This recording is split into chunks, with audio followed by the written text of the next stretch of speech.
दिल्ली में डेली 50 से ज्यादा लोग गायब हो रहे हैं। ये मैं नहीं कह रहा हूँ, आंकड़े बता रहे हैं। राजधानी दिल्ली से लापता होने के मामले लगातार बढ़ते जा रहे हैं। क्या हुआ, बच्चे को किडनैप कर लिया गया है? मेरी बेटी कहीं नहीं जाती थी। उस दिन से मेरी मम्मी नहीं मिल रही। नहीं, जब मेरे से पूछ के जाती थी।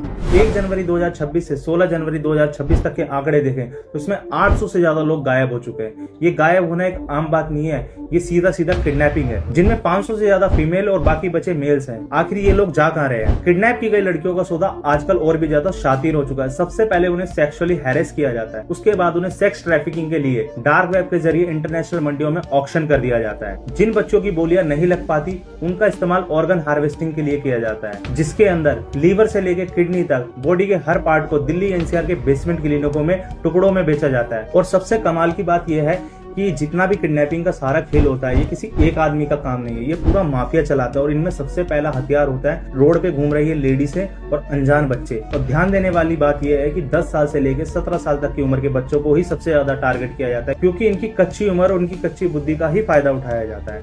किसी को लालच दिया जाता है, किसी को डराया धमकाया जाता है। वैसे तो पूरी दिल्ली ही हाई अलर्ट पर है, लेकिन मैं कुछ हॉटस्पॉट आपको ऐसे बताता हूँ जहाँ सबसे ज्यादा किडनैपिंग के केस सामने आते हैं। मैं बात कर रहा हूँ बवाना, समयपुर, बादली और नरेला जैसे कुछ एरियो की। ये बात सिर्फ दिल्ली की ही नहीं है, दिल्ली से जुड़े कुछ राज्य हरियाणा और राजस्थान, यहाँ भी कुछ केसेस सामने आते हैं जहाँ घर से बच्चा निकलता तो है लेकिन वापस नहीं आ पाता, क्योंकि